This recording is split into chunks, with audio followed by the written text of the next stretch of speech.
Assalamualaikum warahmatullahi wabarakatuh. Kita akan belajar tentang reaksi hidrolisis garam. Di sini mana kita review lagi kemarin sifat hidrolisis garam itu ada 3 macam: tidak terhidrolisis sebagian, dan terhidrolisis sempurna atau terhidrolisis total. Suatu larutan garam tidak akan terhidrolisis jika berasal dari asam kuat dan basa kuat. Sedangkan akan terhidrolisis sebagian jika komponen penyusunnya salah satu kuat dan salah satu lemah. Jadi bisa berasal dari asam kuat dan basa lemah atau asam lemah dengan basa kuat. Sedangkan akan terhidrolisis total atau terhidrolisis sempurna jika berasal dari asam lemah dan basa lemah. Kita akan belajar tentang reaksi hidrolisis garam, di mana nanti ada beberapa sifat dan karakteristik. Jadi hidrolisis ini artinya bereaksi dengan air. Jadi nanti akan ada penguroan. Untuk konsep bahwa kation atau anion yang berasal dari komponen asam kuat atau basa kuat nanti tidak akan mengalami hidrolisis. Kita lihat contohnya untuk garam NaCl. Kita belajar sebelumnya adalah reaksi ionisasi. Jadi di sini untuk NaCl terionisasi menjadi Na+ dan Cl-. Sehingga reaksi hidrolisisnya untuk Na+ karena berasal dari kation basa kuat, jadi tidak mengalami hidrolisis, atau Na+ plus H2O ini tidak mengalami reaksi. Begitu juga dengan Cl-. Cl- ini merupakan anion dari asam kuat yaitu HCl. Jadi di sini karena dia komponen dari asam kuat maka tidak akan mengalami reaksi hidrolisis, atau Cl- plus H2O ini tidak akan mengalami reaksi. Jadi kesimpulannya untuk garam NaCl ini merupakan garam yang berasal dari asam kuat dan basa kuat sehingga sifatnya netral dan tidak mengalami hidrolisis.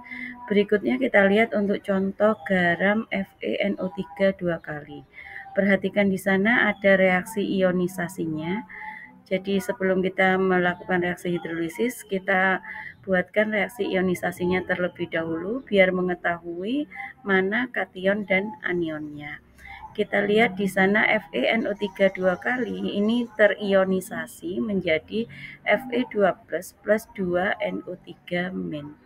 Kita lihat masing-masing anion dan kation. Untuk kation Fe2+ jika bereaksi dengan air maka akan menghasilkan FeOH 2 kali plus H+. Jadi di sini Fe2+ akan terhidrolisis karena berasal dari kation basa lemah.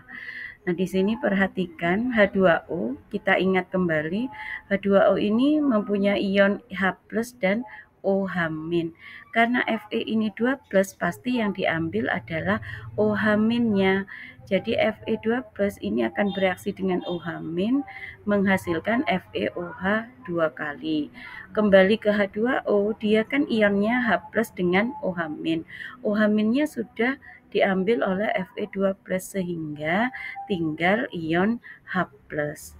Kemudian untuk NO3- ini karena berasal dari anion asam kuat, maka dia tidak akan bereaksi dengan air. Nah, perhatikan di sini pada hidrolisis ini dilepaskan ion H+, sehingga untuk garam ini akan memberikan sifat asam karena menurut Arrhenius jika melepaskan ion H+ maka akan bersifat asam. Jadi kesimpulannya garam FeNO3 2 kali ini kan berasal dari asam kuat dan basa lemah, bersifat asam larutannya dan mengalami hidrolisis sebagian. Kenapa sebagian? Karena di sini untuk kationnya berasal dari basa lemah mengalami hidrolisis, sedangkan anionnya yang berasal dari asam kuat tidak mengalami hidrolisis. Jadi untuk garam FeNO3 2 kali ini mengalami hidrolisis sebagian. Kita lihat contoh berikutnya yaitu garam Na2CO3. Perhatikan reaksi ionisasinya di sana Na2CO3 2Na+ plus CO3 2-. Untuk reaksi hidrolisisnya Na+ karena berasal dari kation basa kuat, maka dia tidak akan bereaksi dengan air atau dengan kata lain tidak terhidrolisis.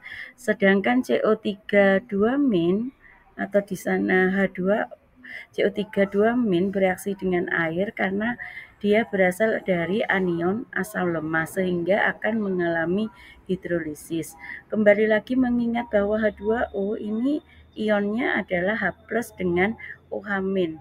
Karena CO3 2- ini anion atau ion negatif, maka yang dia ambil adalah H+-nya. Jadi H+ ketemu dengan CO3 2- ini akan membentuk H2CO3.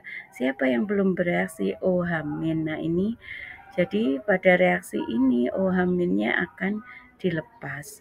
Karena pada reaksi hidrolisis ini melepas OH- sehingga larutan garam ini nanti akan bersifat basa.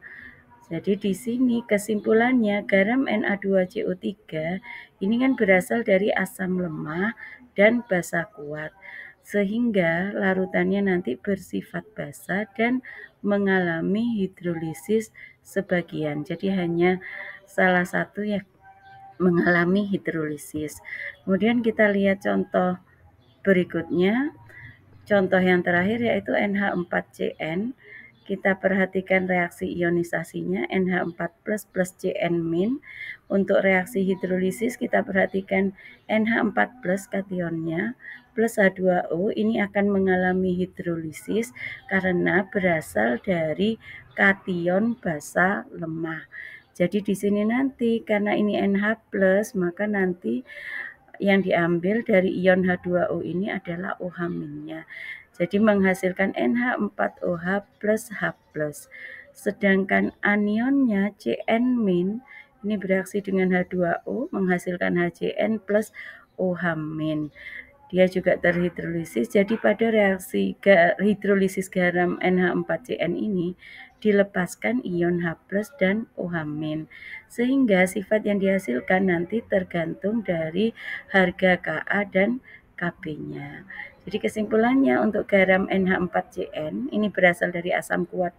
Maaf ya, garam NH4CN ini berasal dari asam lemah. Jadi minta tolong nanti diperhatikan ini terjadi kesalahan tulis editing ya.